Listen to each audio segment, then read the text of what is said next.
Hello, everyone. Good afternoon or good evening, wherever you're at. Najumu here, and welcome to another Just Chatting stream. But it is not just a simple Just Chatting stream. Oh, no. Because right close to the end of the stream, I'm going to be having a little bit of a reveal. Wonder what it could be. Maybe it's something I talked about before. Maybe it's something that is completely new. We may never know. We may never know. Well, until the end of the stream. Anyway, guys, hope you're all doing well today. Also, I see Rayquaza is in the chat as per usual. Hello, Rayquaza. Good morning. I bet it's pretty early where you're at, but you're doing well. But yeah, as with, it seems like almost monthly we have these Just Chatting streams. I would have thought that they'd be a lot more frequent, but I mean, it's fine to have just like one per month. And like sometimes when I get to read visual novels, it's usually like diverting into a Just Chatting stream. Like last time when we streamed Terra Nova, there was a part that we had to do all over again because the game actually was bugged. So we had like Emily Zatsudan there. So, you never know. Sometimes it actually happens, surprisingly. Yeah, I just woke up. I figured as much. But yeah, hope you have a great morning, Rayquaza. But yeah, this Just Chatting stream is now streaming on both Twitch and on YouTube. So if you have a preference of either platform, then you can feel free to check either of them. But yeah, I have several topics that I have in mind before we get on with the reveal. So let's start, shall we? Let us start with our first and probably pretty interesting topic, which is, let me get this on screen right now. Bam. Let me fix this. There we go. Song contrasts. And you might be wondering, song contrasts? What do you mean by song contrasts? Well, I have been managing to connect with a friend that I've been known for quite a while. Thankfully, they've been doing pretty well, and I'm hoping that they're always doing fine. But they did mention to me that they want to send me songs that basically convey their mood at their point of time. And I honestly thought that's a pretty efficient way of actually trying to express oneself without like talking about like what I had for breakfast or what I had for dinner or how did work go.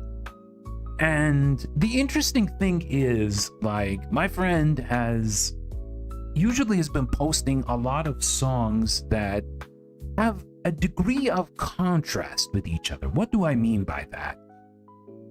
I didn't talk about this before in a Vocaloid stream for Insight, but you ever wonder why you get to find these very like energetic songs, or these very like positive sounding songs, like they're using like instruments that kind of invoke you to be in a good mood, or like sometimes there are some songs that will let you just like get out of your chair and dance for a while. But then once you listen to the lyrics and once you understand the lyrics, it's a lot more profound than you actually think. Sometimes it may even reach depressing territories. And you might be wondering, wow, this is quite the shift in mood there once I actually get to understand everything. Also, hello Alex, welcome. You're doing well. And yeah, I actually find it pretty interesting how some certain songs manage to convey a different message from how the instrumentals lead you to be, right? If that makes any sense. And a lot of the songs that my friend shared to me are bands that I didn't even hear ever before. Like some are like theater inspired, some are folk songs. Like these are new experiences for me. And once I listen to the music, it feels like, hey man, this is the kind of song that I should feel good at, right? This is the kind of song that I should feel good at. But then when I understand the lyrics and the deeper meanings behind it, and I said, oh, so that's what it means. But don't get me wrong, it's actually a pretty interesting thing, a very interesting thing. Like, for some forms of media, when they either have like two types of conveying their messages, either direct or vague, intentionally. So the piece of media that gives you like a direct, how can I say this? A direct moral or direct story or a direct like opinion when it comes to how they're delivering their story. It's pretty understandable, right? You can interpret it the same way as any other person would. You would understand that this story, for example, is about so-and-so. Let me give you an example. So last week, we had a nice little watch along on the Discord with Princess Mononoke, which is one of Studio Ghibli's finest movies. And basically the idea, the concept is the ever eternal clash between humanity and nature. In order to like summarize how the story is without going into spoilers, right? From what you understand for the movie itself, you understand, okay, so this really is pretty much human like ambition or / greed against the existence of nature itself. That's what the movie is trying to convey to you in these in this almost like 2 to 3 hours, 2.5 hours was it? I remember it was kind of a long movie. It's longer than you'd expect from a usual anime movie, and it managed to convey the message very well. I mean, there's a really good reason why Princess Mononoke is probably one of the most probably not one of the most known Ghibli movies out there, because there are so many amazing Ghibli movies, and I actually need to watch them. Like, from what I've watched from his stable of movies, I remember watching Arrietty and Ponyo, and there's still like a few others, like let's see, what else? Like, maybe for the next time, because I did put a poll up on the Discord and mentioning like which Ghibli movie we're going to watch. So the second most popular vote when it came to the choices that I had was Kiki's Delivery Service. And hopefully we get to watch that soon. Yeah, it's like 2 hours and 15 minutes long. Yeah, it's pretty long. Mononoke was pretty long. And it managed to deliver its message, like I said, directly. However, there are some forms of media out there that can allow you to interpret the message to whatever way you want. And it might be a little bit harder when it comes to stuff like movies or TV shows or animation, right? Because you have to like write the characters, you have to write the story, you have to write the story beats, you have to write how the story itself progresses, you have to consider like how vague do you want your story to be presented, and so on and so forth, right? In song, however, and in music, it's a lot more easier, right? It's a lot more easier because you have only the song and the lyrics, right? Sometimes, like a lot of lyrics, for example, can be extremely vague. It could be very general, but it can allow you to interpret something in multiple ways. It allows you to interpret things in multiple ways. Like there is one song that my friend actually shared with me. Let me see if I can get the link. We're not going to listen to it on stream, but I'm going to try to link it here in the chat so you can listen to it. Right here. Let's see. Let me just fix the link. Here it is. I'm going to post it on both chats. This one, I'm posting it on the Twitch chat as well. There we go. So this song right here has been sent to me yesterday by said friend, right? And when you look at that title, you think, I wonder what could this mean, right? You might think that, wait, hold up. Is this about addiction? Right? Is this about addiction, about being addicted about a certain thing, right? Or once you listen further to the lyrics, does it mean that you're actually wanting something that you cannot reach out of your ability, right? So that's two very different ways of understanding how this song is managing to convey its message, right? And there could be like when you basically talk to other people or show a different song to other people and they get to inspect on the lyrics a little bit more, they might think, wait, hold on a moment. I think this song can tell me so and so and so. And that could actually bring up a lot of pretty impressive conversations behind it. Okay, just 1 second. Okay, just 1 second, guys.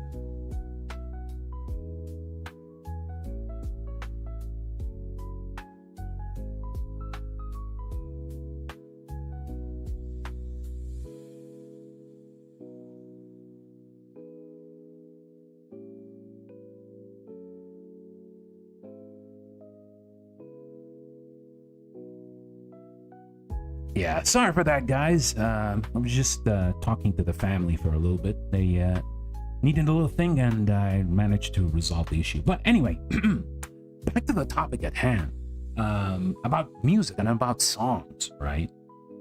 Like if you actually listen to the song, I'm actually curious for those who are in the chat, either chat.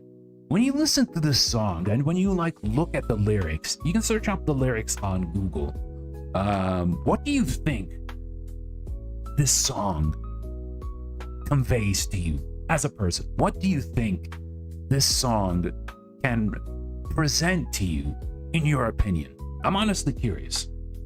Like, feel free to take your time to like to think about it for a little bit, to like simmer in the thoughts for a little bit, and then like maybe like mention it in the chat, and maybe we'll see how many differing opinions we can get from the song itself.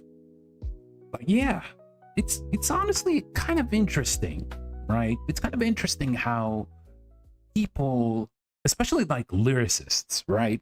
Like I gotta give like a huge shout out, some props to lyricists, because they put in a lot of work when it comes to finding the right lyrics in order to convey their point. They may try to keep it intentionally vague, which is excellent, right? Because they want people to think, they want people to enjoy their music and also think about it. I mean, it's understandable if like other people would just say, okay, I just want to listen to this song because it's like super cool. It has a catchy beat, it has a catchy rhythm. It makes me like dance around either on my chair or outside of my chair. And it's understandable. You can feel free to do that. You can feel free to do that. But for those who put in like extra effort when it comes to like conveying their opinions and messages, yeah, it deserves a lot of shout outs. And I still need to learn more, right? I still need to learn more. Like, again, we're gonna go back to the Insight episode with Vocaloids, right? Where we basically looked at around 10 songs I never listened to before. And there are some interesting songs that, you know, for the first time I actually heard of them. And I'm like, oh, why didn't I hear of this before? It's a good beat. It has good music. It has like interesting lyrics when you get to translate it. Even when it comes to like visuals, when it comes to the music video, it's super interesting, right? It's super interesting. There's still a lot I still need to learn when it comes to music and bands, because music is a lot. There is so many musicians, so many bands, so many songs out there that I'm always receptive in learning new stuff. And you know, that's honestly a great thing. It's honestly a great thing, I feel. And yeah, like I said, if you want to like just listen to it as like something to like, you know, calm yourself down, or like provide a bit of relaxation when it comes to like having a bad day, or if you're having a lot of stress, you can actually just listen to your favorite music, and that's perfectly fine, right? That's perfectly fine. And that's the kind of contrast that I think is actually very, very good. That's actually the kind of contrast that is very, very good. And, you know, I welcome it a lot. And I did also talk about this before. I don't know if you guys are familiar with Kikuo, but Kikuo is a Vocaloid producer who is a pro when it comes to combining haunting imagery with music and lyrics that can be extremely depressing. Like when you look at his songs, when you just check his YouTube channel and listen to all of his songs, it has this very childlike, wonder, but it's also macabre, if that makes any sense, right? And it's something like I enjoy listening to sometimes, because if I feel like, okay, I want for something different, like game music, I love video game music. I can listen to like for example, Street Fighter 3 New Generation soundtrack all day. But sometimes I want something a little different, something a little more bizarre, but also very beautiful in its own way. It's not like bizarre in a funny way, but it's bizarre in like a very, how can I say, horror in a very, I wouldn't say scary, but it's very, how can I say, abstract. Yes, that is the right word. That is the right word. Okay, Alex says the music is catchy and makes you want to move. I feel the lyrics seem going back and forth with feelings of addiction. Ah, okay. Okay, so you seem to get a general opinion on on how the song is supposed to be conveyed. Okay, that's pretty good. That's exactly the same opinion I had at the beginning. But when I talked to my friend, they had another opinion about that. And it's exactly what I said a little bit earlier. It's regarding how you are striving for things that are beyond your reach. And you're basically addicted to reaching that impossible goal while forgetting on what you have in front of you right now. And yeah, you get to see some people do that, right? You get to see a lot of people who like think, I want to be this, I want to do this, and I can't wait to do that in the future. And they put their entire mind's focus on such a thing, and then in the end, years passed and they didn't progress at all. They had things right in front of them. They had things right in front of them that they could have grasped. They could have gained that opportunity, and maybe in the future they could have reached that long-term goal that they always wanted, but they just got lost, right? They just got lost, and that's also an interesting way to interpret the song. So yeah, music and song are pretty amazing, just to say the least. Alrighty, I guess it's time to move on to the next topic. And this one's going to be coming very soon, which is Evo 2024. Right? So, next weekend is going to be the Evolution Championship tournaments, aka Evo for short, which is probably like the biggest fighting game event in the entire year.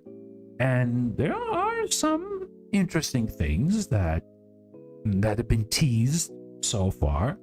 From what I understood, like SNK mentioned, like they're going to have two panels. One panel for KOF 15's new DLC. Pretty surprised that they're going to continue DLC for that game when City of the Wolves is coming next year.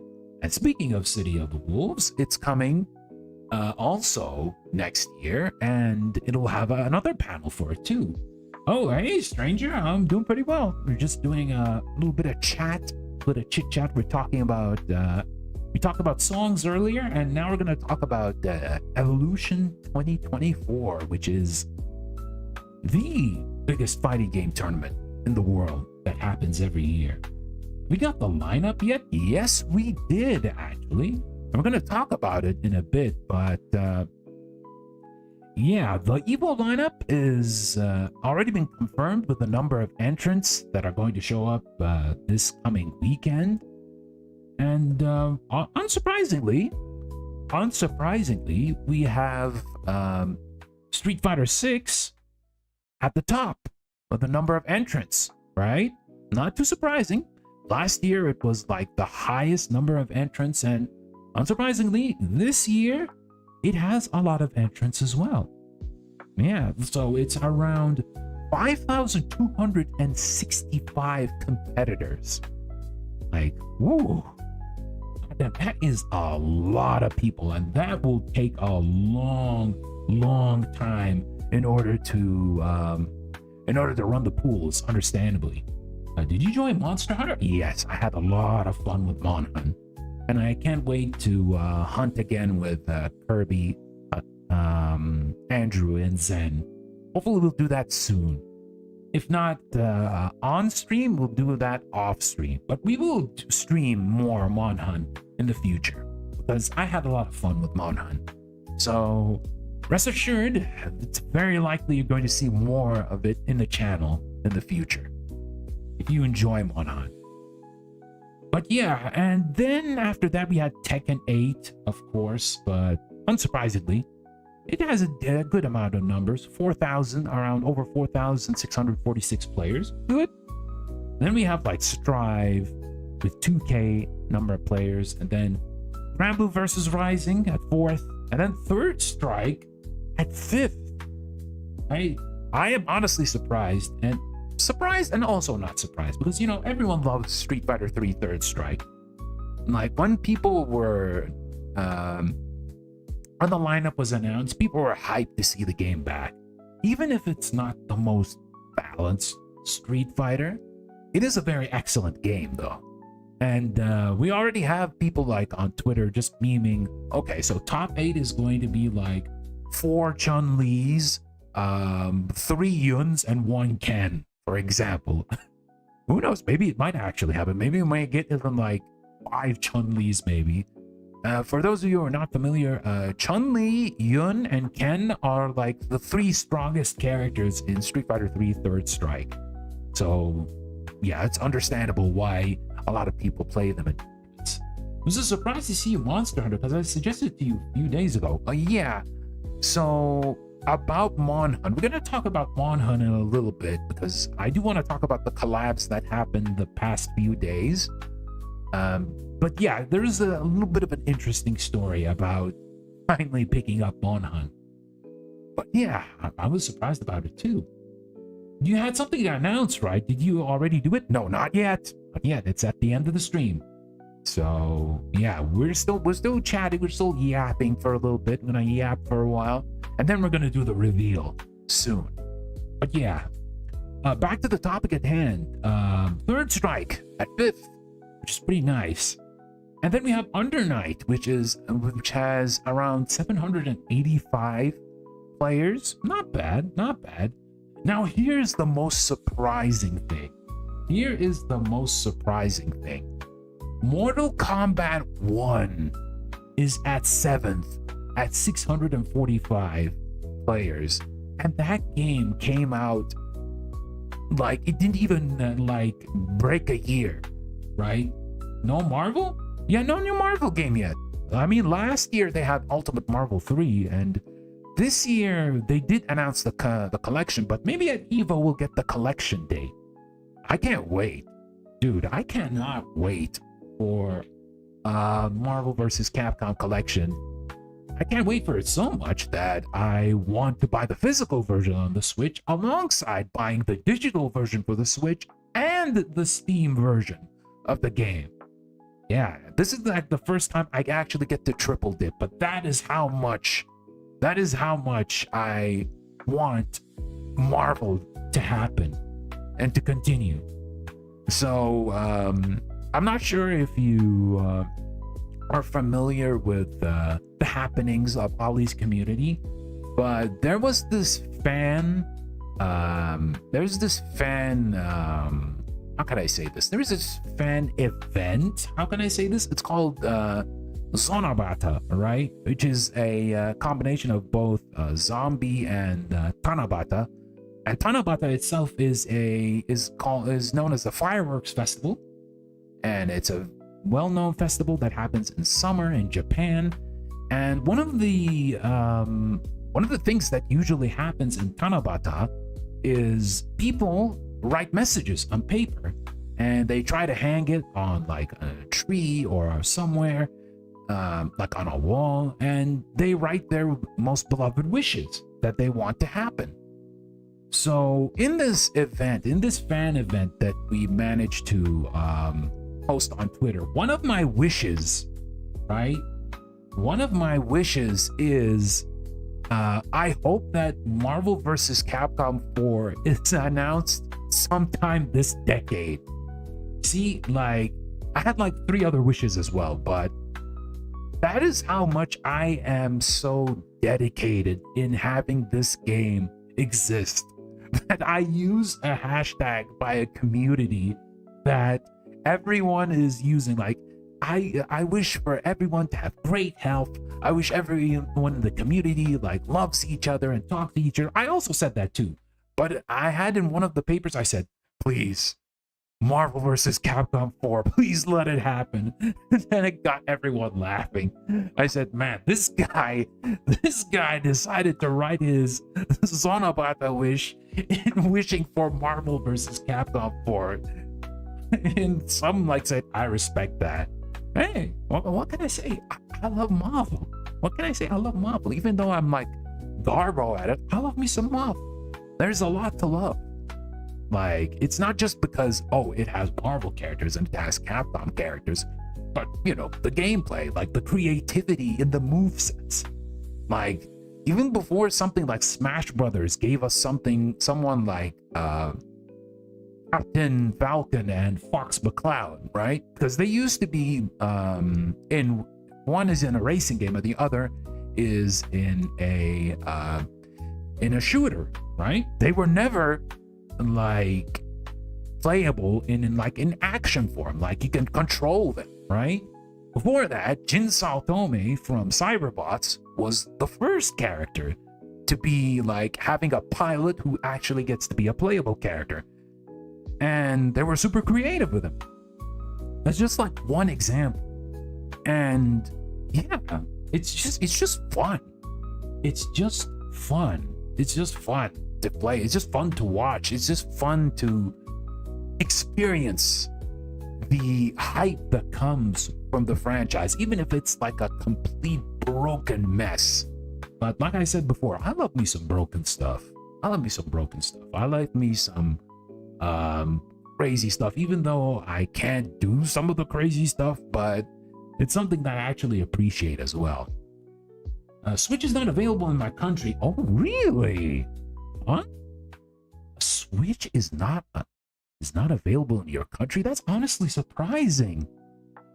Huh, I didn't expect that. That's honestly very surprising. That's honestly pretty surprising. All right, I just realized there is oh no, hold on, let me see. Yeah, we got bots. We got bots on Twitch. Oh no, we got them bots. All right, exterminated. Yeah, get out of my chat. Don't promote me any weird links. Hey, Neko, welcome. Sai really sounds like he could be a good animal documentary commentator. you know, like Sir David Attenborough? I don't know about that. I like yapping a lot, but as a documentary guy, I don't know. I could like try commentating on fighting games. That would be pretty fun if I like have the opportunity to commentate on something like I don't know, Street Fighter 6 or Grand Blue versus Rising. Yeah, sure, why not? Hell yeah. And it's fun trying to commentate. It's also fun to watch people commentate. Like one of my absolute favorite commentators of all time, and he'll also be at Evo, is Yipes. IFC Yipes. IFC Yipes is the king of color commentary. Like even outside of like his commentary for the Marvel series, but he just brings hype. And his like creativity when it brings up some ridiculous things, like even when it comes, even like outside of the like where your curly mustache at or F the Knicks or whatnot, he has an insane like ability to ad-lib stuff out of the blue. I love that. Like listening, like if someone says that Yipes is going to commentate, boom, I am there. I'm going to listen to this man. And be hype as much as he is. And also, you know, traditional commentary is good too, like with Ultra David, James Chan, Sajam. Okay, I forgot about the other hype commentator, Tasty Steve. Steve. Yeah, the man who manages to like terrify the co-commentators alongside him by just dragging their arm and pushing them away when he's extremely hyped. Let me hold on. I want you guys to see this. I want you guys to see this video. Hold on. Let's see. Tasty Steve arm. Yeah, let's see. Where is it? I think I can find it though. There is this. Oh no, it's not showing the video. I need to actually see him just like shake the other person alongside him, and it's pretty hilarious. Let's see. There is this analysis that that Sagem had right there. We could try to watch that whenever you can. I don't know if we can actually watch it on stream though, but this one right here. Yeah.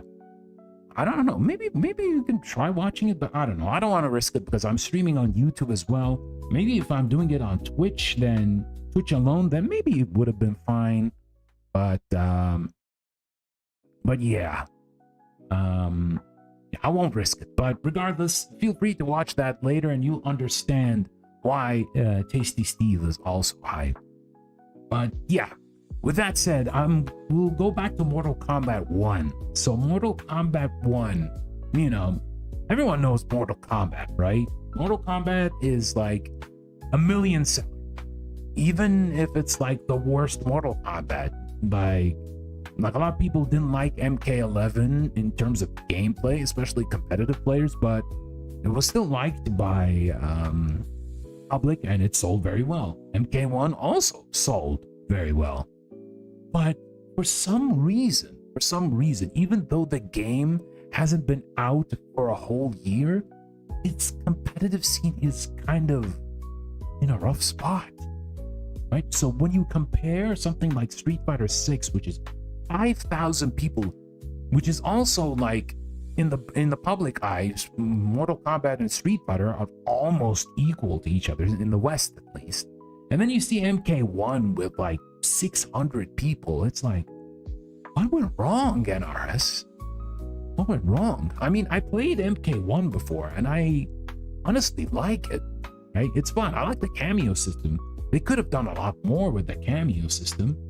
And yeah, I don't understand what happened. Like, hearing the story about so many patches and so many balance issues, and like there was one time where combos only worked in the player 1 and doesn't work with player 2. And that kind of oversight is insane. It's insane. How could you have combos that work on one side and not on the other? And then there was the myriad of balance issues. Like sometimes like Homelander, for example, had the block stun infinite. Peacemaker and Johnny Cage were like extremely way too strong. And other characters like Quan Chi were pretty bad.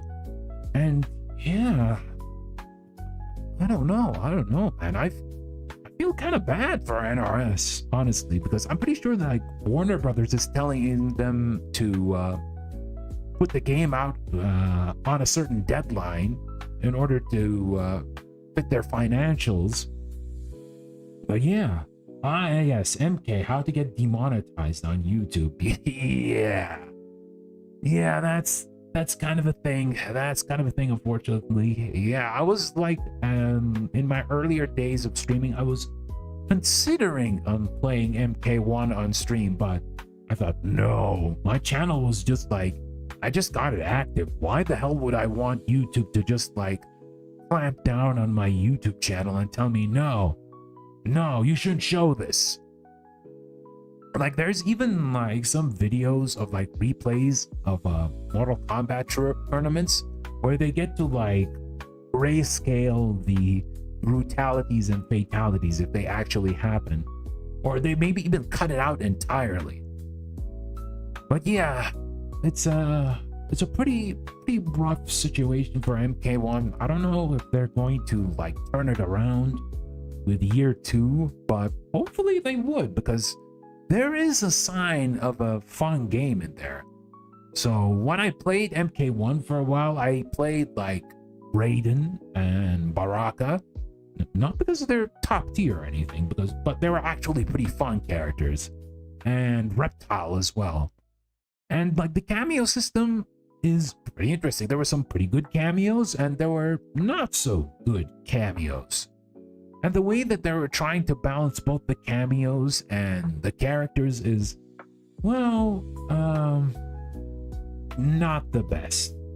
Hey, Pevern Ball, we are talking about Evolution 2024, and we're talking about Mortal Kombat 1. We're talking about why Mortal Kombat 1 doesn't have that many players. competing in it, and it's kind of sad. If you don't mind me asking, which country do you live in? Let's say, let's go back to the lore again. I crash landed in the Middle East and North Africa, right? Because I am a star man, and yes, I have to follow the lore. Vtubers have to follow the lore.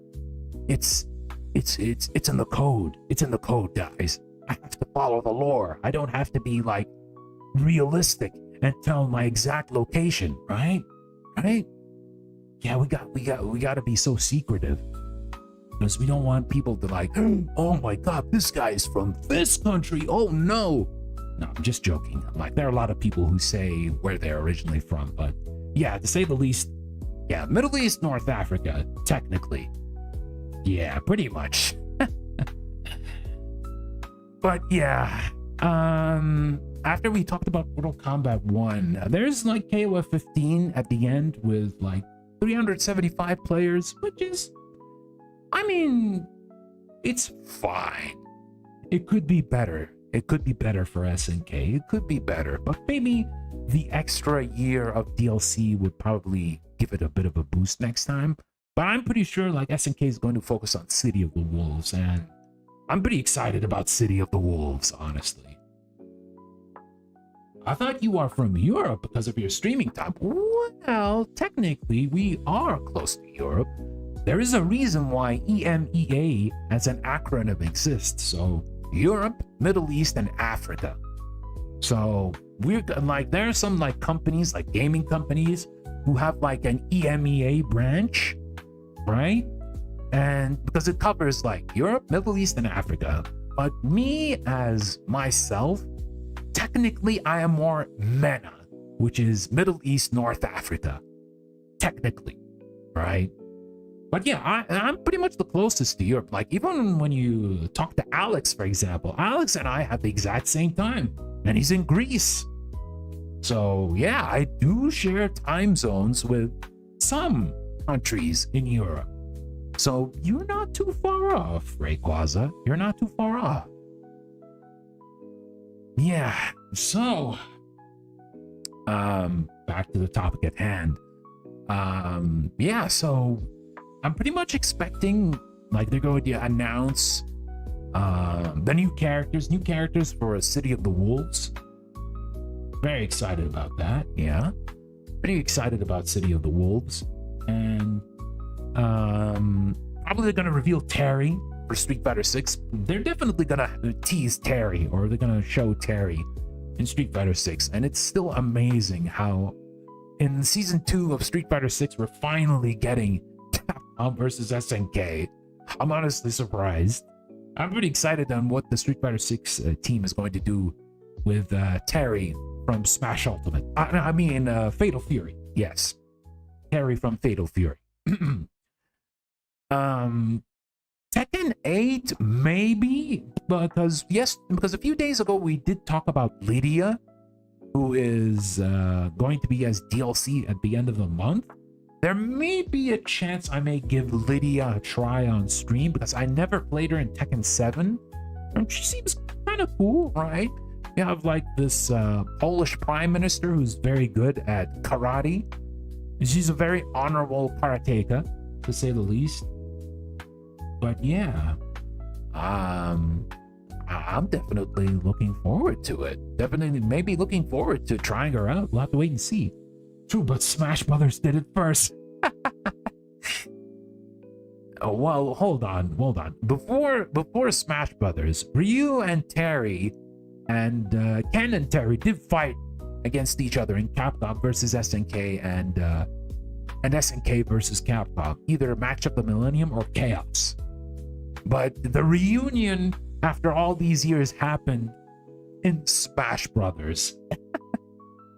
Indeed, at least we share them in summer because we still change time zones here. Oh, okay, so it does change after summer, huh, Alex?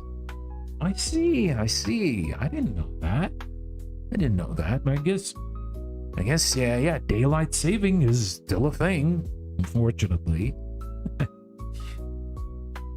But yeah, for Strive, yeah, season 4. I expect they're gonna announce season 4 for Strive. Granblue versus Rising, probably the next DLC character. Excuse me. Yeah, I go back to GMT plus 2. Ah, okay. I see. That's new knowledge for me. For Granblue versus Rising, we're probably gonna get the next character. It's either going to be Sandalphon or the original boss for Rising Story, Versusia. Because they kind of teased that a lot. I mean, Sandalphon, they've been teasing Sandalphon since the first Granblue versus. So it would be kind of silly if they said, okay, we're not gonna do Sandalphon. We're not gonna do Sandalphon in the first game. But now we have the second game, and Sandalphon is part of the story. So yeah, it'd be silly if we said, okay, haha, Sandalphon is in the story. We're gonna keep him in season 2. And then all the Sandalphon fangirls would be depressed once again. Yeah, Sandalphon is way too popular to not be DLC bait. And they already kind of have his model in there. The same thing happened with Beatrix and Vayne. You already have their models in there, and Sandy has his model. So yeah, Eva would be a great place to have Sandalphon have a Sandalphon reveal, and ending it with Versusia makes a lot of sense because she is like a boss type character. She's not technically the final boss of the game because that's Lucilius. That's Lucilius's role. But yeah, I'm pretty sure that they'll reveal him at Evo. I feel bad for Siete / Safon fans. I wanted them so bad, but we got Honre instead. You know, Rayquaza, in fighting games, you always have to go with the popular things and the unconventional things.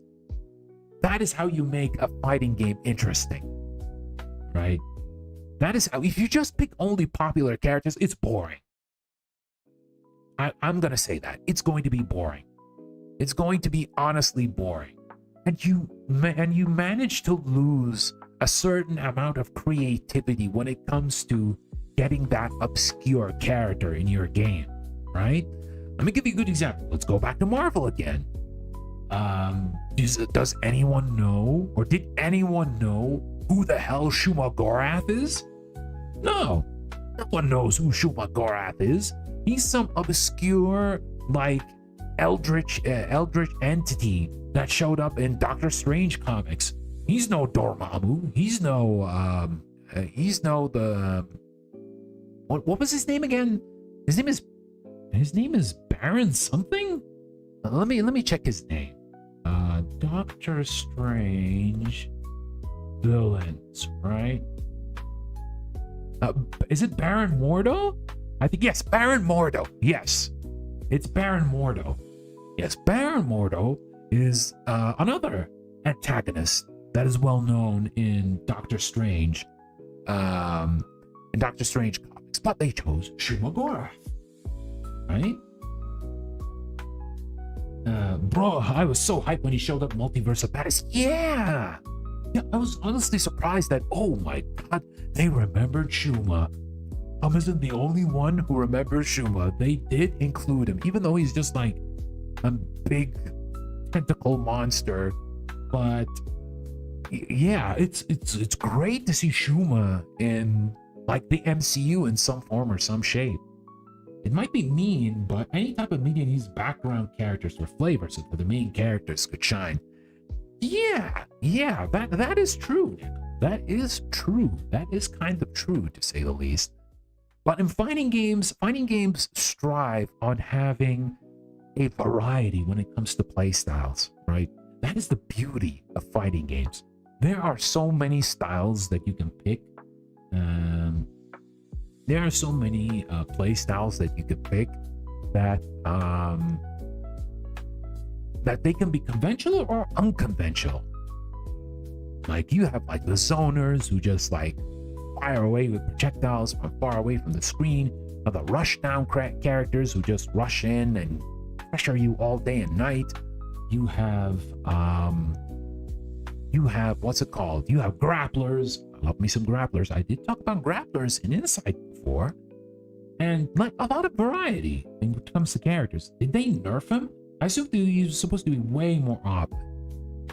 Kind of. In the Multiverse of Madness, kind of. He was supposed to be like very, very like strong, but in the movie it seems like they just made him as this big monster that exists. I think that's also why Madame Web failed so spectacularly. Nobody knows Madame Web is. She's like a super obscure character that no one knows about, and most actually don't care. Yes, but the problem also is as well, Neko, is they did not have good writers. They did not have any good writers, unfortunately. The writing for some of these Sony spin-off movies is bad. Straight up, is bad. Is bad. You could have a story about an obscure character and make it very interesting. Let me give you an example. Shang-Chi. Right? Shang-Chi. Anyone watch Shang-Chi? Shang-Chi is a character that is kind of like not so popular in the public, but is kind of obscure to non-comic book readers. But they made the movie pretty well, right? They told this origin story. They had good writing. They had interesting action. The actors were good, like Sima Liu. I hope I got his name right. Oh my god, I'm sorry if I got his name wrong. Was very great as Shang-Chi. He was well casted. I'm not gonna talk about Aquafina. I think she's alright. I know there's a lot of people who are tired of listening to Aquafina in all sorts of animated movies, but personally I think she was okay in the movie. But with that said, it was like pretty good, right? No one was familiar with Shang-Chi that much until they watched the movie. And yeah, you can actually make something good out of an obscure character. Yeah, they actually could make a good story out of that. The writing was so bad, even ChatGPT can make a better script. Yep, exactly. For Madame Web, yeah. I'm glad they continued the 10 Rings plot after Iron Man. Yeah. I thought it was pretty good. It was pretty good consistency in having that happen. And that's pretty good. So you can try to promote an obscure character, but you have to understand the character and love writing about the character. If you don't have that, if you just want to make movies because you want to make movies and just make money out of it, what's the point, right? No one cares about Madame Web, and Morbius, the Sony movie, was just for memes, right? Everyone now who wants to talk about Morbius, who has been a long-standing comic book character, will just remember the Jared Leto movie. And that's terrible. That's terrible, because you could make Morbius an amazing character. Like, when you look at his backstory in the comics, it's actually pretty good, right? It's actually pretty good. But then you have the Jared Leto movie, which just turns it into a goddamn mess, and bad acting, bad scripts, bad special effects, everything. You just meme at it. It was so memeable that people actually streamed the entire movie on Twitch several times. Some channels were not even banned until after a while, and they repeated the same movie multiple times. That is how not poverty, that is how like poor this movie is. It's morbing time. No, please. Are we supposed to morb now? No, please. No more morbing. We cannot morb.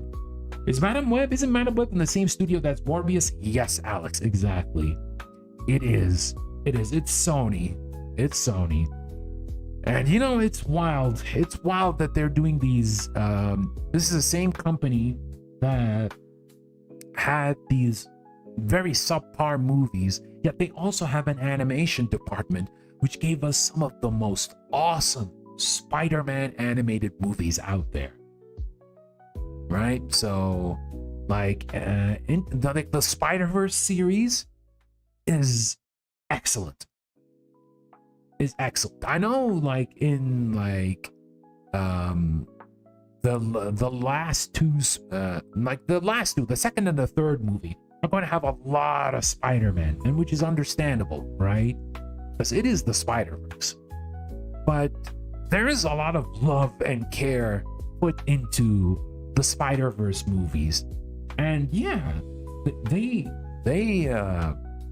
hit it out of the park. I can't wait for like the third movie. I can't wait for the third movie. I'm sure they're gonna like conclude the potential trilogy very well, because they know their characters, they understand their characters, they love their characters, and they want to give their characters the best respect. And once you, as a creator, give characters the right amount of respect, the right amount of characterization, the right amount of proper story beats, then you have a winner. You have a winner. Multiple streamers banned the word morb in their stream. Wow, really? I guess it was like kind of an insane meme at the time. A lot of people like spammed that too much, and you know, that's how like the whole more $1 billion thing was a thing. You need to fire those writers 3 years ago. Yeah.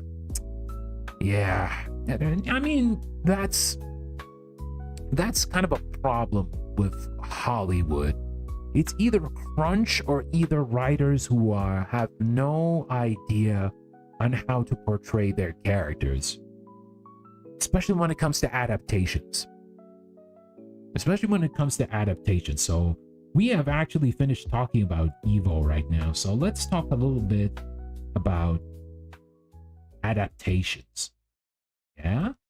Let's change the topic now. Let's talk a little bit about adaptations. So, adaptations. There is a very good reason why everyone is afraid about adaptations, right? When you try to adapt from one source of media to another, you get scared and you say, oh no, they're going to mess it up.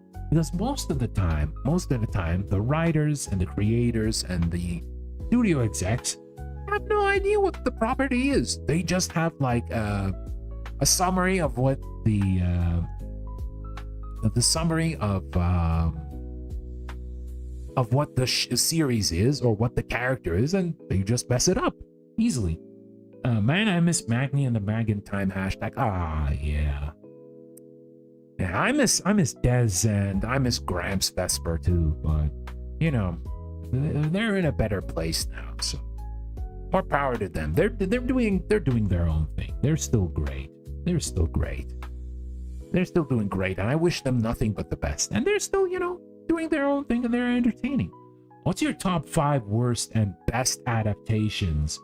Oh, this is still unconfirmed that there's apparently a rumor of an Elden Ring adaptation. I don't know about that. If they actually involved Miyazaki-san in some form or shape, that would be nice, but I doubt it. Miyazaki-san and the From Software team are pretty busy making games. And last I've heard that they're going to make some Armored Core 6 DLC. Maybe that's going to happen, but we'll have to wait and see.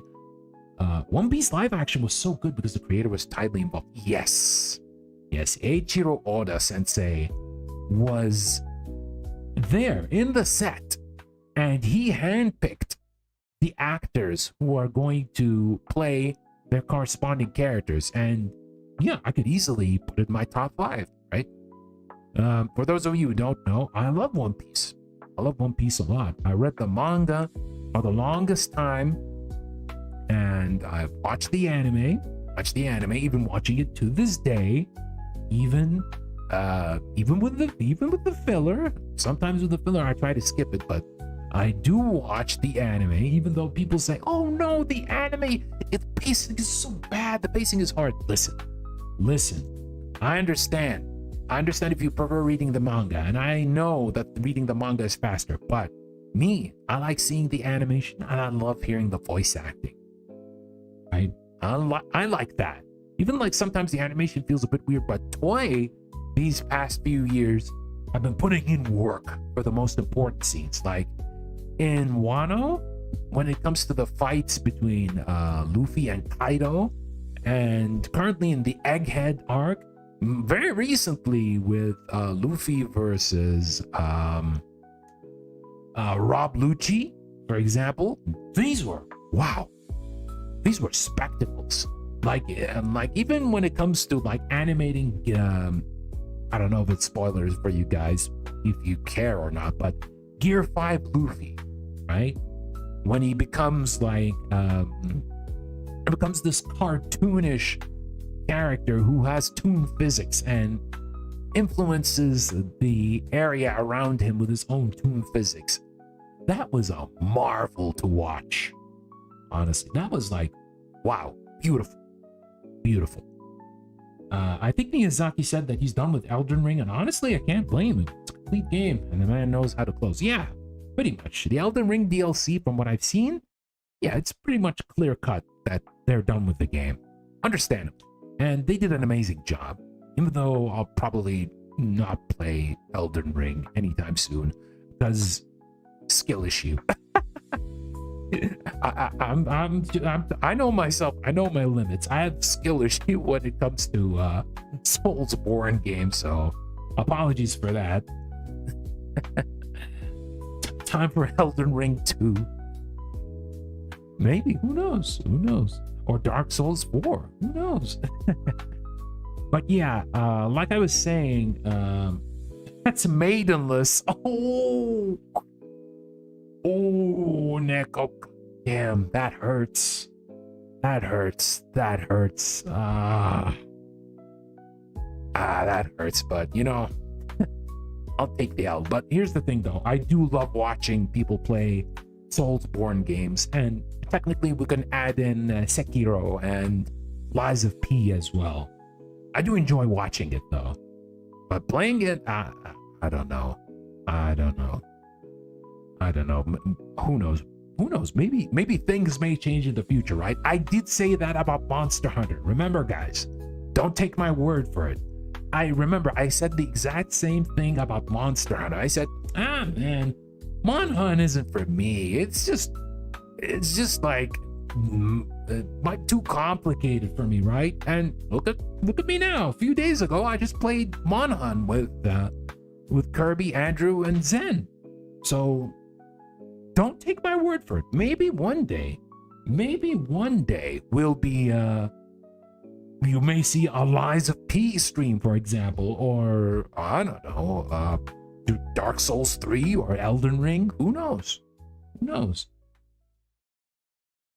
I'm glad you still like One Piece, but I've seen One Piece seem kind of divided during Egghead. I wonder why though. I wonder if it's just like future stuff in the manga that we still haven't reached yet, but I think it's a pretty good arc so far. Well, I like it. I think it's fun. But yeah, back to Neko's question about top 5 adaptations. Easily One Piece, the live action. Easily. The chemistry between like the main cast, like, and the additions that they had in the live action series, like they had like a lot more scenes with Garp and Sabo. Not Sabo. Sabo is Luffy's like sworn brother. No, not Sabo. It's Kobe. Yes, Kobe. Sorry. Like the extended scenes of Garp and Kobe in the live action series, I thought was very cool, right? They're like fleshing out the world and the original story a lot more. You didn't see that in the manga, and you didn't see that in the anime either. Like they did have a lot of familiar scenes from the anime that were adapted into live action as much as they can, but they did take a few liberties with Oda's permission. And this is the kind of liberties that actually enhances the material, I feel. I think it's very, very good to have material that lets the adaptation stand on its own 2 feet as well. That's when you know, okay, these guys know what they're doing. We're not just gonna copy paste from the manga or copy paste from the anime. We're gonna bring in the important things, we're gonna put them in there, and we're gonna flesh things out a little bit more. Hello, Mercury, welcome. Hope you're doing well. But yeah, One Piece adaptation, probably one of the best. Let's see, what else? I didn't watch it, but I heard that the Twisted Metal adaptation was pretty funny. It was pretty awesome. Like they kind of praised like Anthony Mackie's performance in that one, and how Sweet Tooth was pretty awesome in that show. He doesn't play Sweet Tooth. Anthony Mackie doesn't play Sweet Tooth. Sweet Tooth is being portrayed by wrestler Samoa Joe, and the actor voicing him is, I believe, Will Ford. I think. Please correct me if I'm wrong. I saw a little bit of it, like clips and stuff, but I think it seems like it's pretty fun, right? I would want to watch it someday, and if I did, and if I enjoyed it, I'd add it into my top favorite adaptations list. Let's see, what else? Another one is Battle Angel Alita, the movie that has been executive produced by James Cameron. I heard a lot of good about that one. Yeah, I heard a lot of good about that one. Let's see, what other adaptations that I actually watched and I enjoyed? I think a good chunk of the MCU was adapted pretty well. There are some blemishes, like Secret Invasion not being that great, and what else? I did like the Mario movie. The newest one that has Chris Pratt in it. I understand Chris Pratt is not Mario. That's fine. Everyone else was amazing. Jack Black as Bowser. Mwah. Chef's kiss. Absolute perfect casting. That was very fun. I did enjoy that a lot. The Sonic movies are good to great adaptations. People can talk about like the humans. Oh no, the humans are terrible, but I mean, you have Jim Carrey as Eggman. How better can it be, right? Jim Carrey's Eggman is amazing. And in Sonic 3, we're gonna have Keanu Reeves as Shadow. Imagine Keanu Reeves sounding like being like the most emo he has ever been. And Keanu has been emo before several times. Like even in like before he got his comeback with stuff like John Wick. He had a pretty emo phase, and I think he'll be perfect for Shadow. So I'm excited about the third movie. And of course, I do love Idris Elba as Knuckles. Like, they made him this complete, like, himbo. And I am all for it. I am all for himbo Knuckles. Not gonna lie. Let's see. I'm good. I came back from listening. Am I the Same Girl by Barbara Acklin? Racing the Grass by Hugh Masekela, and Backstabbers by the OJs. Ooh, wow, these are quite a variety of classic songs. Need to probably note them down and check them later. We did talk about songs a little bit earlier in the stream, Mercury, so if you want to check the archives later, then feel free to. Sanji's actor is amazing. He learned how to cook and I believe got the black belt recently. Yeah. That's honestly pretty impressive. So here's the funnier thing. All right? Here's the funny thing about Sanji's about Sanji's actor, right? I didn't know about this until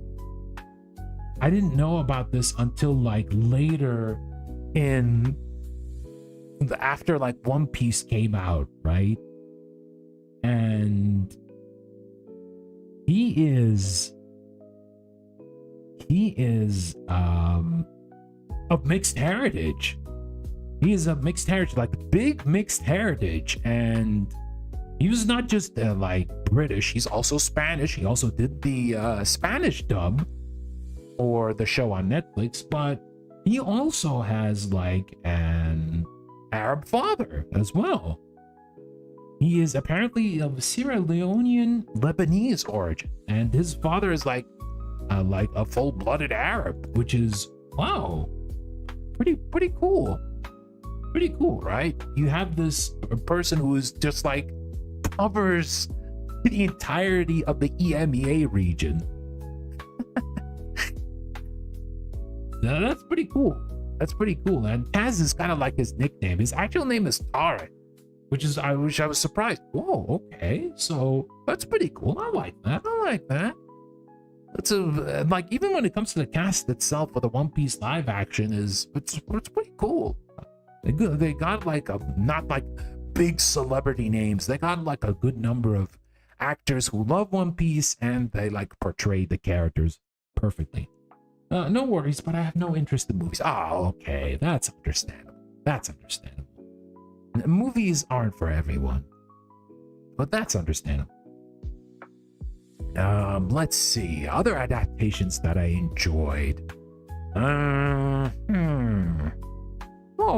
Well, if we're going to talk about adaptations overall, and the animated series, right?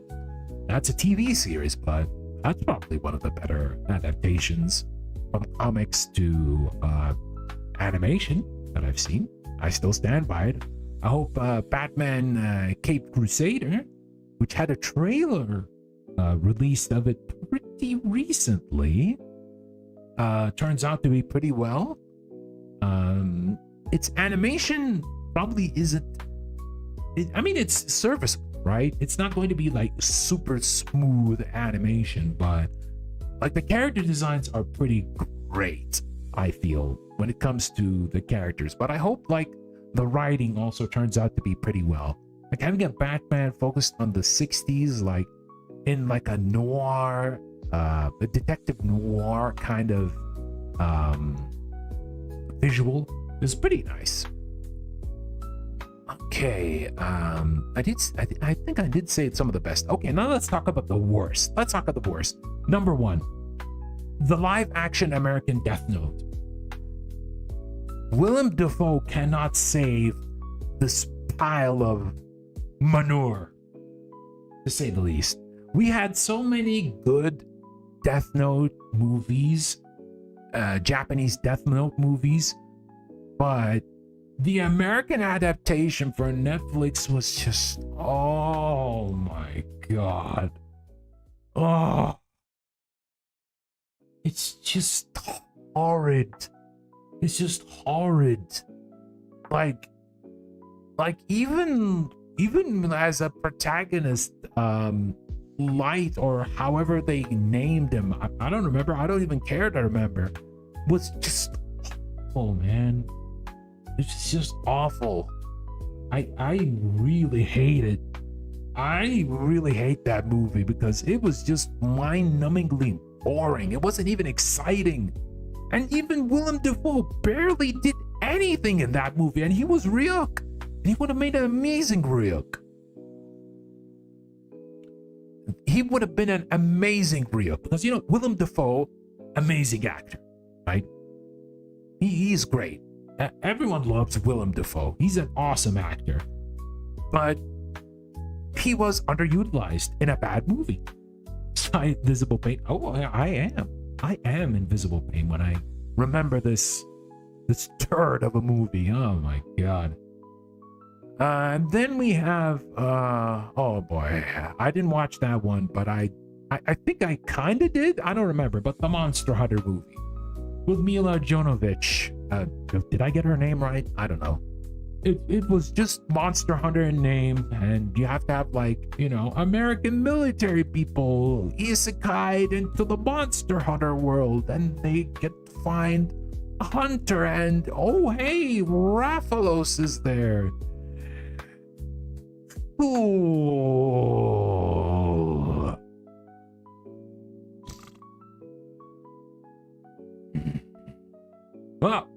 Look, excuse me. Oh, sorry. Just trying to remember the Monster Hunter movie actually almost made me go to sleep. I'm so sorry. Yeah, that was bad. That was terrible. That was terrible. It wasn't even like the entertaining type of terrible. It was just plain terrible. Oh man. Have you watched the Smosh parody? People joke that it was better than the American adaptation. I should actually check that out. I should actually keep that in mind. Thanks for telling me, Rayquaza. I should actually check that in the future. Or maybe after the stream. I should actually check that. But yeah, that was a terrible, terrible adaptation of like a beloved series that is just about hunting, right? We're just hunting monsters and trying to be the best hunter, right? We didn't have to involve people from the military being isekai'd or whatever it is. It's just bad. It's just bad. And there is, I think the other one, a bad adaptation is The Legend of Chun-Li. Yeah, Legend of Chun-Li was just boring. It was just boring. It was just plain blah. And Bison in that game has like hair and a beard. Why'd you do a dictator like that? Why do you do dictator like that? And yeah, I can't believe it's just like worse than the Van Damme Street Fighter movie. That's saying a lot. Oh, it was for Death Note. Ah, okay. Yeah, Death Note anime adaptation by Madhouse. Amazing.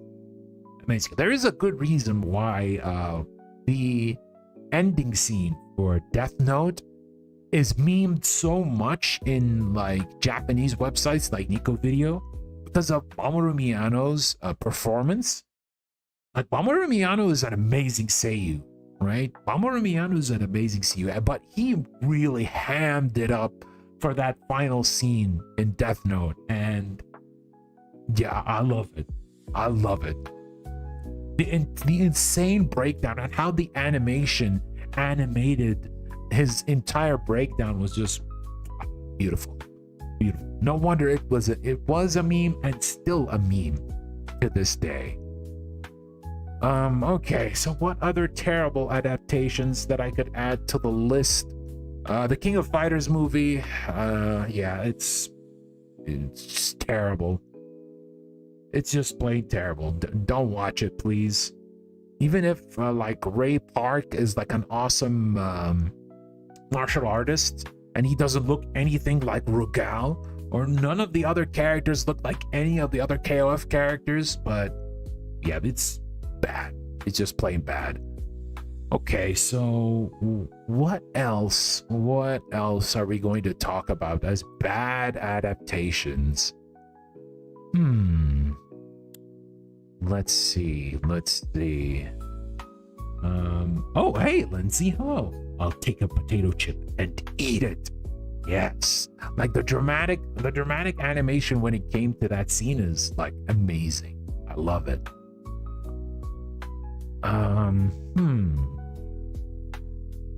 I've heard that the Saint Seiya movie was not good, the American one. Oh yeah, and there's also the Ghost in the Shell movie with Scarlett Johansson, which was, yeah, I'm not gonna even look at those two. I'm not gonna even look at those two. Yeah, I'm not gonna even look at those two. But here is a one good adaptation that I would want to watch. It's the Rurouni Kenshin movies, the live action movies. I heard they were really, really good. I heard it's really, really good. And here's the funny fact, since we're talking about the live action One Piece, so live action One Piece, live action Saint Seiya, live action Rurouni Kenshin all have Makenryu in them. It's kind of amazing how he shows up in almost every live action anime adaptation. And yeah, it's pretty impressive. I also didn't know that he was the son of the late Sonny Chiba as well, which is even more impressive, right? It's even more impressive.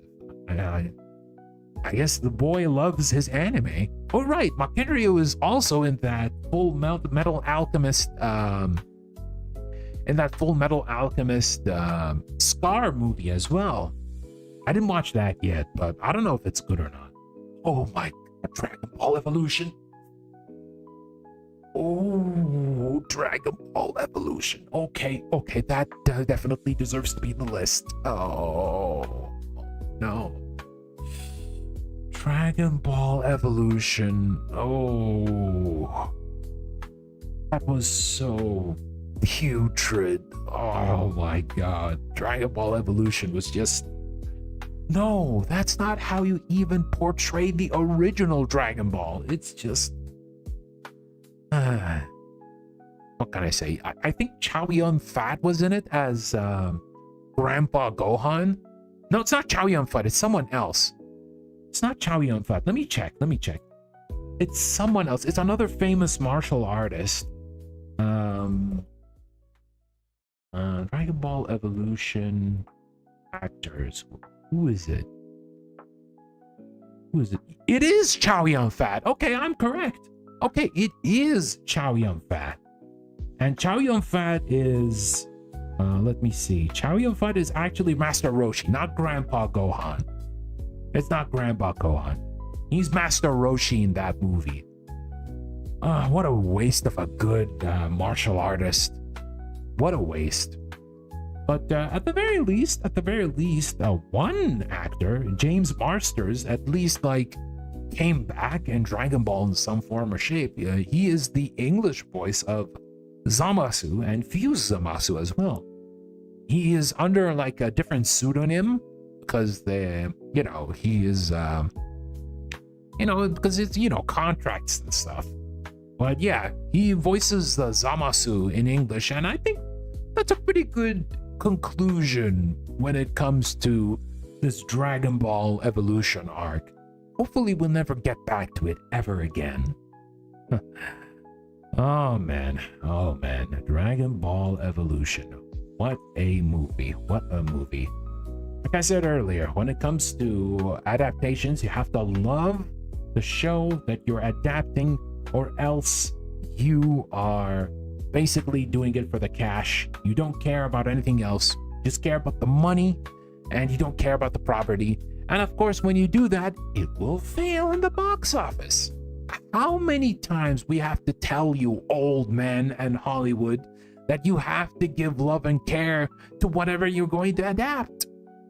Put in passion in it, guys. Put in the proper writers, put in the proper directors, put in the proper animators, staff, actors. Just put in care in it, guys. Put in care in it. Put in a good amount of care in it. But yeah, I guess that should be it when it comes to adaptations. But now I want to talk a little bit before we head on to the reveal. Yes, before we head on to the reveal, I want to talk a little bit about this week's collabs, right? I had a lot of fun collabs. Yeah, I had a lot of fun collabs this week. I really enjoyed my time with playing with folks like a lot more recently. I had the opportunity to hang out with a lot of people, and it actually makes me really happy that I'm finally getting to hang out with a lot of people. Oh, hello, Ewok. Welcome. Hope you're doing well.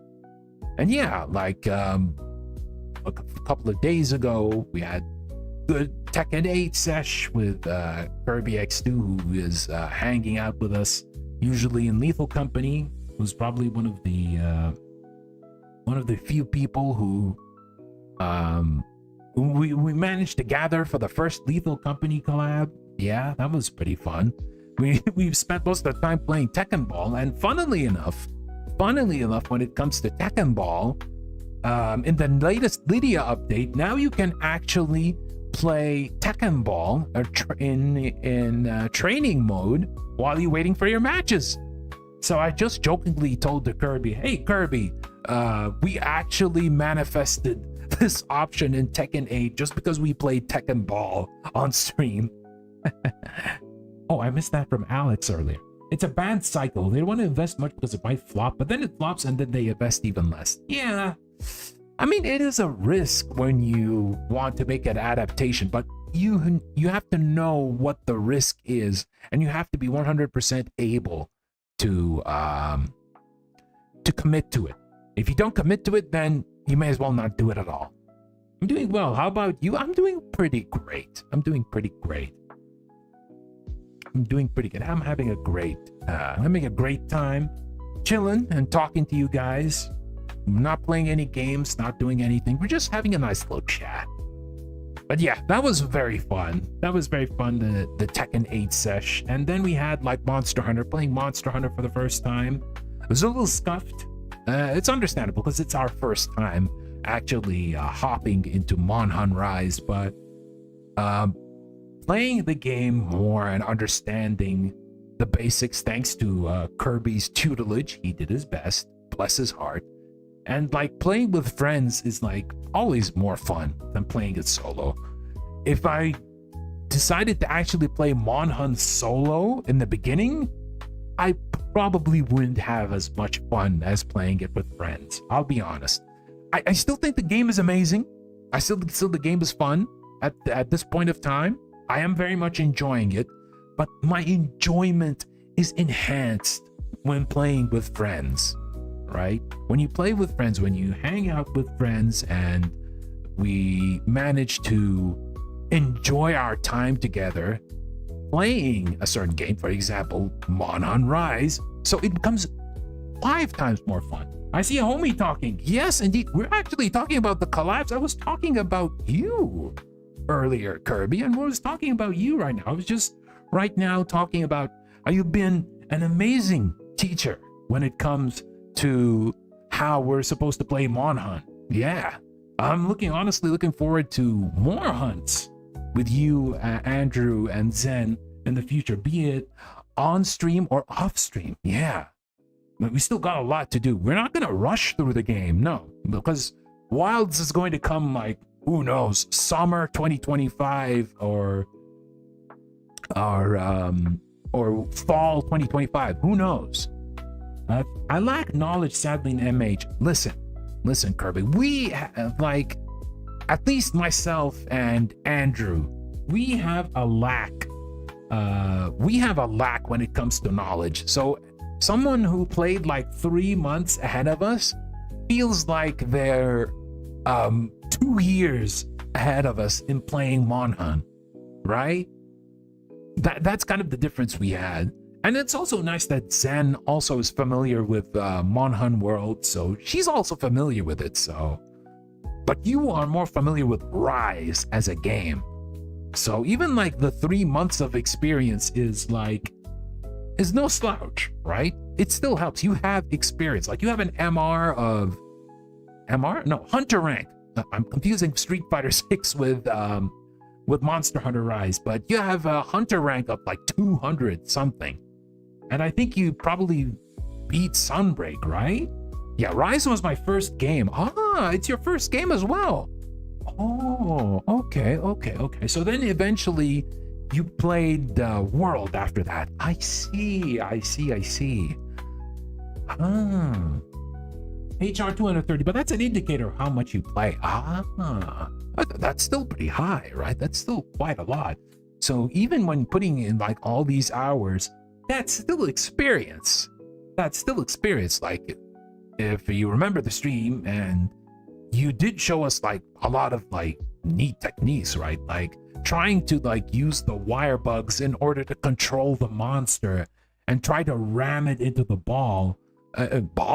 into the wall is pretty fun. And like having like actual kaiju battles between the monster you have in your wire bugs against like another wild monster is wow. That is fun. That is fun as hell. It is fun as hell. I love it. Southpoint, you most likely known him, gave me the game. Oh, wow, good on Stolf. Yeah, I mean, I've heard like Stolf is usually extremely unhinged, but yeah, he's pretty much a very nice fellow. He's very much a nice fellow, but that's great. That's great. And I think you also gifted Rise to Zen as well. So, so the chain of gifting continues. The chain of gifting continues. They get to some mad big monster eventually. When we reach the end game or Sunbreak, we'll see some madness. Ooh, madness like that. It might be a little overwhelming, but it's exciting. It's exciting. We just need to be careful and don't die often. Because from what I remember, what you told me, 3 faints and the hunt is already a failure. They don't go down alone. They bring along with them people into the MH. Oh, yes, indeed. Like, hey, you like Monster Hunter? You like Monster Hunter? Then you go get Monster Hunter. And actually, the good reason why I did manage to buy Monster Hunter is when Kirby and I were playing Street Fighter 6, Kirby asked me about if you actually played Monster Hunter. I said, maybe it's not the game for me. But then I looked at the Steam sale, thought, okay, wow, this game is actually super cheap. And then I remembered, hey, hold on, I played Grand Blue Fantasy Relink. Grand Blue Fantasy Relink has like quests. It has bosses in order to fight. It has like weapons you need to upgrade and like equipment that you need to have in store in order to fight the monsters. Monsters also have weak points as well. They have weak points in which you can break and you can actually weaken the monster in order to beat them. Definitely there's no carving. There is treasure that comes out of the monsters after the end of the battle. And then I thought, okay. So if I did play Grand Blue Fantasy Relink, why shouldn't I play Monster Hunter? Okay, Mercury, take good care of yourself, buddy. Thank you for coming, and I appreciate the song recommendations. But yeah, you played most of Rise alone? Oh, wow. I'm a little surprised, but I guess you didn't find many people who would join in. So my armor is supposed to be MR 100 locked, but there is an event quest that lets you play 2 of the big bosses. That is Scorn Magnumolo, which I beat eventually, which is why I have my armor. Oh, sick. That's pretty sick. I somehow beat the big guy at MR 30? Wow. Oh, we need to actually talk about this in detail once we get to against Hunting. Yeah, I need to know the full story about this, Kirby. I need to know the full story about how you were at level 30 by yourself and you managed to kick a monster's butt was supposed to be like at like MR 100. That's wild.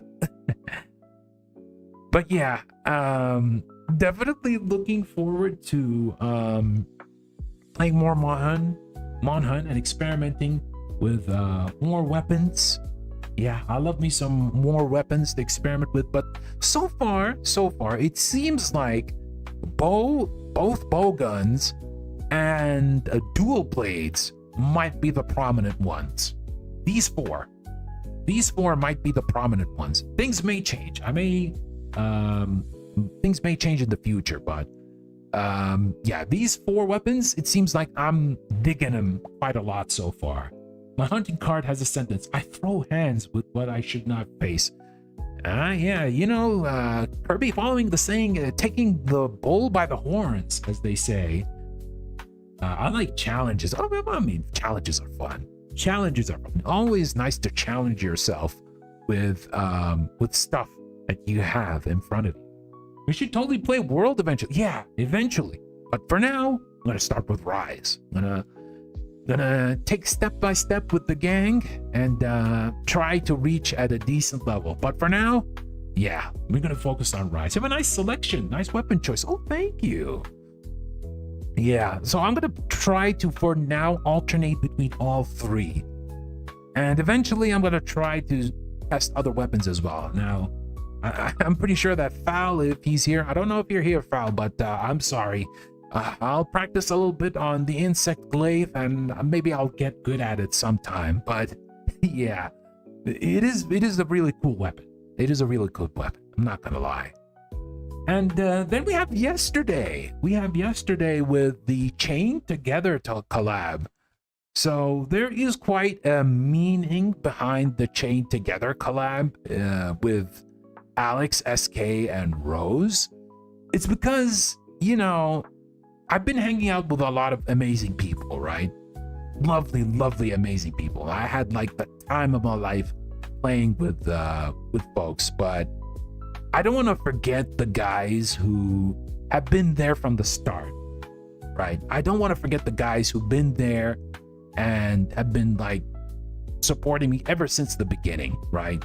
I want to do stuff. I want to play games with them. I want to hang out with them. I do hang out with them like on like Discord and stuff, but I want to play games with them. We want to do some chaos together. And fortunately, Chain Together was the perfect game in order to test our bonds. If anyone actually watched the archives, and before we entered into beginner mode, Rose was almost a broken man. He was almost dying inside. I was trying to hold back my laughter so hard. Every time we managed to fall, and he was like,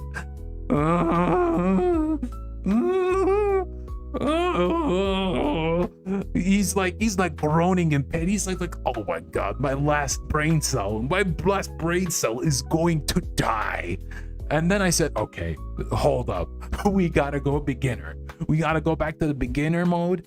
And wouldn't you know it, we actually got out of hell. We are in like, I think 1,123 kilometers, meters, not kilometers, meters high. And yeah, we're away from hell. We're in the city now. We actually progressed very well. And Rose actually did play the game quite well, and he managed to lead the way pretty well, understandably. And me being the weakest link in the chain, I usually fell a lot because, you know, I love to overshoot and undershoot my jumps in platformers very much, even though I do love them. Like, I love me some Mario, I love me some Sonic, I love me some Crash Bandicoot.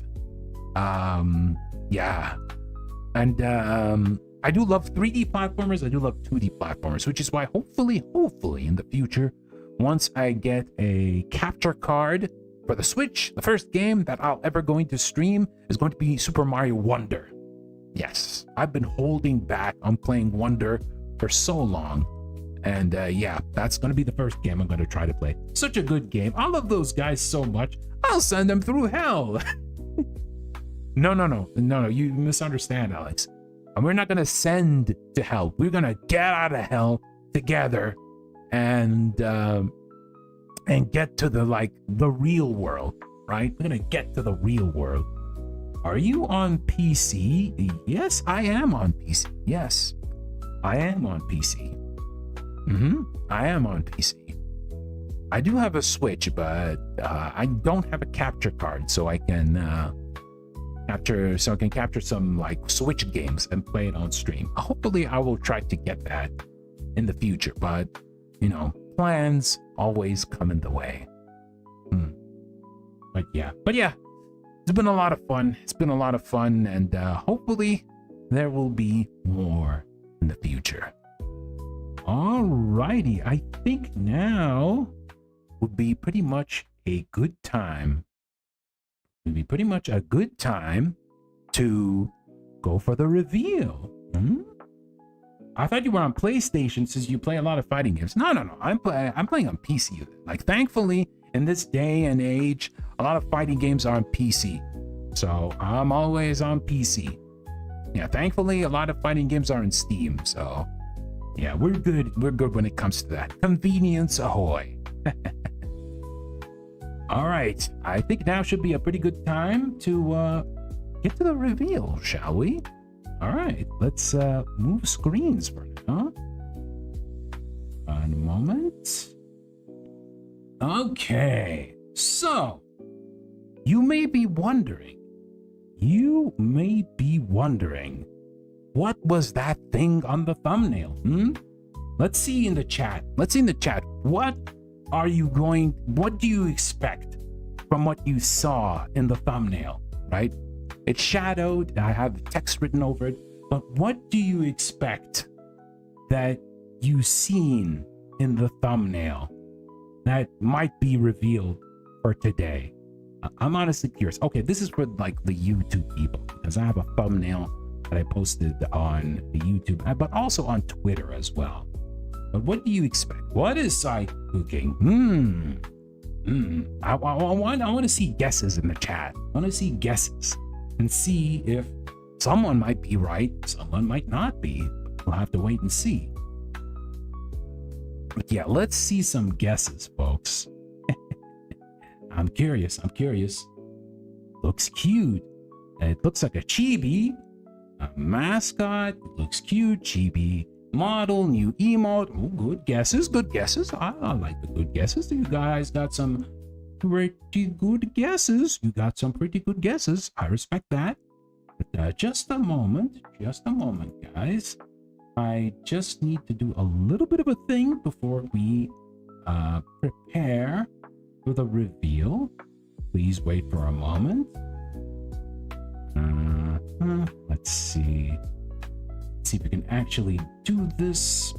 All right, let's put this here and here.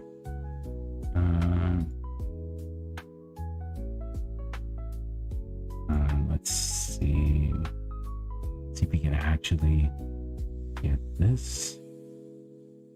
Just a moment, guys. Almost there. Okay. All right. So, do you guys remember that bizarre April Fool's stream that whoever that person is, I don't know who the hell that person was, but he took over my Twitter and he took over my stream and was just babbling nonsense. I don't know, what is he talking about, like his masterpieces or whatever the hell he's talking about. It's just weird. It's just weird, right? He was just there and he shown some weird looking things, right? He's shown some weird looking things. And one of them is this. Do you see this? Do you see this? Look at it. What is this even? What is this even? What? Who would even draw something like this? This looks like, I don't know what. What kind of abomination is this? Is this a fly? Is this like a, I don't know, someone with a toothache issue? Or I don't know. It looks so bizarre, right? It looks so bizarre, and I don't understand what it's supposed to mean. And apparently it has a name too. Apparently it has a name. It's called Dinar for some reason. Dinar, what is Dinar? And that's apparently supposed to be a fusion of both a dinosaur and a dragon. I'm wondering, dude, what is this? Why are you telling me this? Why are you telling everyone this? What is a Dinar? Why is there a creature called like a Dinogon? What kind of a creature is a Dinogon, right? Here's the thing though. That wasn't just a one-off joke, right? That isn't a one-off joke, because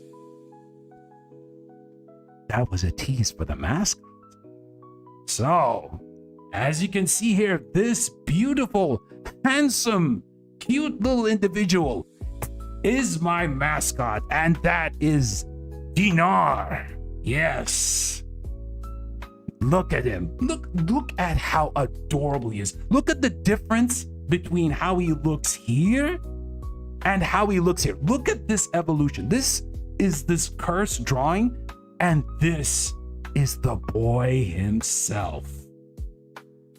This is the boy himself. Look at how amazing he looks. Look at how cute he is. He has these cute little shoes.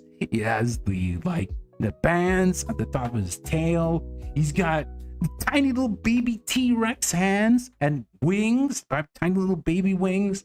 There's a little bandage here because, you know, he's a bit of a scrapper, to say the least.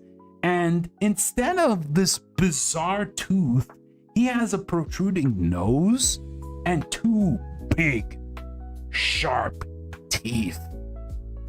Yeah. So as you can see here, he is pretty much, like I said, he is a fusion of both a dinosaur and a dragon. As you can see here, there are the elements of both. Like I said, the baby T-Rex arms, how he actually kind of looks with the teeth, and he has the dragon wings, small wings. Don't be confused by the wings being very small. He can pretty much fly. He can also run because he's got a nice bunch of kicks right there. But yeah, he's pretty much my little buddy. We're going to look at the character sheet in a little bit, but we have to also give credit to the person who did manage to transform this cursed thing into something so beautiful. And that's Alter Sky. Now let me move myself a little bit. Okay, here we go. And that's Alter Sky. Alter Sky, I mean, you guys are familiar with her. She does a lot for the community, and she actually drew a lot of stuff, like, for example, the banner that I have on Twitter, and the that I used also for my end credits before. She drew the Insight logo and the Chibi logo of myself. And yeah, Alter has been amazing when it comes to like being creative, right? But she being like super creative and like thinking outside of the box. Like, how can I turn this creature into something like very cute, very adorable, very lovable? So as you remember, I did mention, not me, that other guy mentioned about how Dinar existed ever since I was in middle school.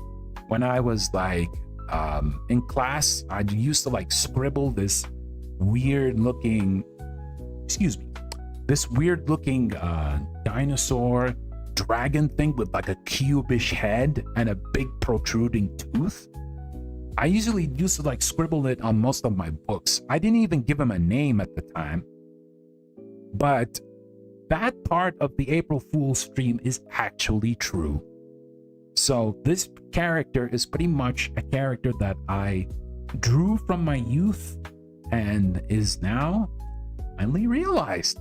He's finally a real boy. He is actually a real boy, technically animated boy or drawn boy, but regardless, you guys get what I'm saying. But yeah, as for Dinar's name, I've thought about combining, and yeah, it's like a stupid like combination of both dinosaur and dragon. If I went for something like Dinra, that sounds kind of dumb. It sounds like, I don't know, some weird RPG boss. But I decided like I would have like the first letters of like dinosaur, D-I-N, and then for the dragon part, I took the R and A, switched it around, and now it's Dinar. Dinar, by the way, also refers to a form of currency that was used in the past in the Arab world in the past. And he does have this kind of coinish color to him. Don't you guys think so? Yeah, he has this kind of a coinish color going for him. It's not like a silver coin or anything, But yeah, his color palette is kind of similar to that of a currency. And yeah, I thought, yeah, it's perfect. The name is just right. And yeah, pretty much that's how he's going to look. And let's actually move to the character sheet. This is the full proper character sheet that Alter drew. Written Dinar the Dinogon. So much like myself, Dinar is not from this world. He is from, you know, very, very far away, a faraway galaxy, I guess we could say. Very, very far, far away galaxy, yeah, to say the least. But as you can see, he took his time in order to head back to Earth in order to look for me. So, yeah. And when people actually saw him, they were so confused. Is he actually a dinosaur or is he actually a dragon? And so I told people he's both. He's a Dinogon. It doesn't make a lot of sense, but you know, I like it. I can't call him a dinosaur. I can't call him a dragon. Yeah. So he's a Dinogon. So he is called Dinar the Dinogon. And yeah, I just can't praise him enough. I just love the little scamp. He looks so cute. Like the flourishes, like with the bandage and like the circular bands that are kind of like my color. I really love them a lot. Like Alter went above and beyond with the creative additions that she made for little Dinar. Thanks for the clarification. I was thinking that Dinar is money. Is not. Yes, it is. Yes, it is. And I'm glad that the name just like came all together like that. Is he a dragon or a dino? Why not both? Right? Exactly. You never seen these fusion of these two big types of lizard. So yeah, I may as well. But you might be wondering, Sai, is Dinar's eyes always closed like this? Is he just always smiling like this? He has this smiling expression the whole time, right?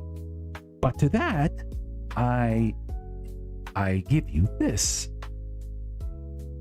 Thanks to Alter as well, we also have 3 new emotes for Dinar as well that you can use them actually right now.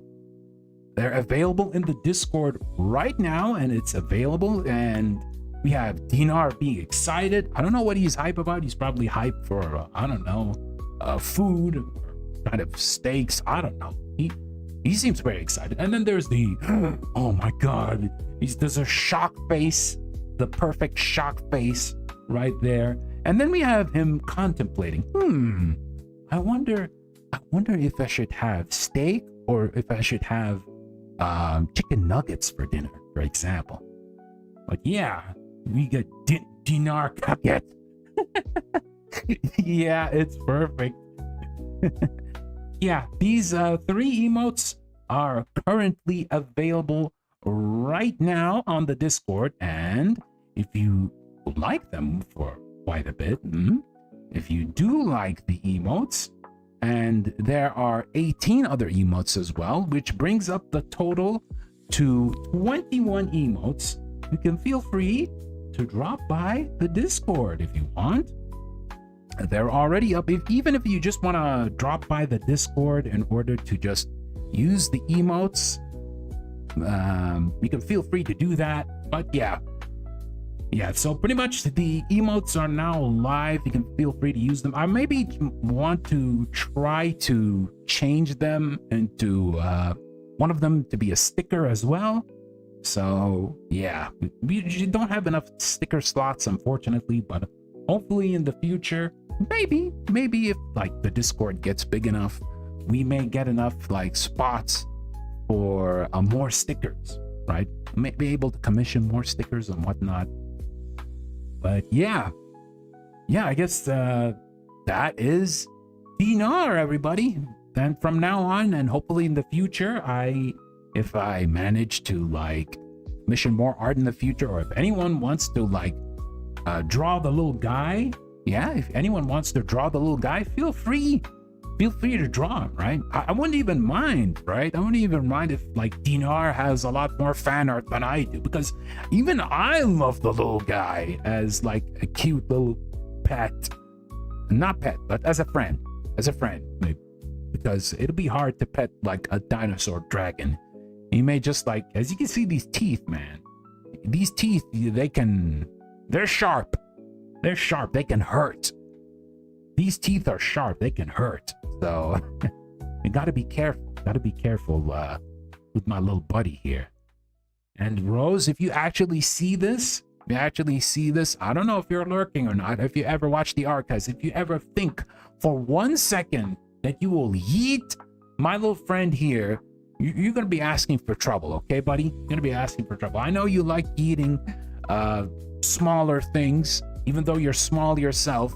So no, you will not eat my friend, or I will throw you, okay? I will throw you out first, or he will probably bite your hand off. I don't know. I just clipped and shipped the Rose. Yeah, feel free to do that. Feel free to clip it and ship it to Rose. Because I know if he ever sees this little guy, he says, finally, we can finally find something that I can throw. Like a yeet that is related to Sai. I'm saying, okay, little man. You're now picking on me. You're not picking on my little buddy here. And if you pick on my little buddy, someone's going to be in trouble. And that's not going to be me. Yeah. So, yeah.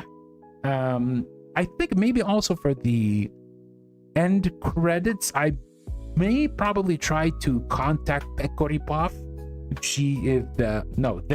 I have no idea if they're a he or a she, but if they are able to add Dinar into the end credits as well, at the stream end credits, but we'll see. But yeah, probably in the future, I'll probably commission more stuff related to me and with Dinar as well. But yeah, for anyone who's like watching the VOD and is curious about drawing him, you can still use my same art tag if you want. Feel free to use that at Sai Irasto, which is SAIIRASUTO. Sai Irasto. Will you be getting a model for Dinar as well? Who knows, Rayquaza? Who knows? But I do want to, like, if I get like a 1.5 update, I'd have like a plush of him like hanging on my head or something, or like a Dinar keychain or something like that. But it has to be involving him, right? It has to be involving him, because you know he's the mascot. I want him to like be a part of the streams in some form or some shape. So yeah, hopefully in the future I'd be able to like commission something like that, or you know, if anyone wants to like do assets or something, feel free to. Like I said, the art tag is there. Let me type it in the chat as well. It's Sai Irasto. There you go. Yeah, that's the art tag. So I mean, if you want, feel free. But yeah, I guess that's pretty much it for Dinar's reveal. I hope you guys like them lots. Hope you enjoy the emotes as well on Discord. And yeah, I have to give big thanks to Alter for doing an amazing job. She worked above and beyond in making him look amazing, and I love the little scamp. All right, we're almost 2 hours in, so I guess we're pretty much gonna call it here for today. yeah, we talked quite a lot of subjects. We talked about songs, adaptations, Evo 2024. We talked about some of the collabs that happened, and we finished it up with the Dinar, the Dinogon reveal. So a pretty productive just chatting stream, if I do say so myself. Anyway, guys, thank you all for watching either live or via the archives. Tomorrow I'll be taking a break, but we'll be heading back to Yakuza 4, and we're going to be trying to finish Kiryu's part of the story. Yeah, Kiryu, he is, everyone knows he's like the main character in most of the Yakuza games, but he is the last character to play as in Yakuza 4, interestingly enough. And we did see his involvement a little bit with Saijima's part of the story while trying to get him from Okinawa to Kamurocho.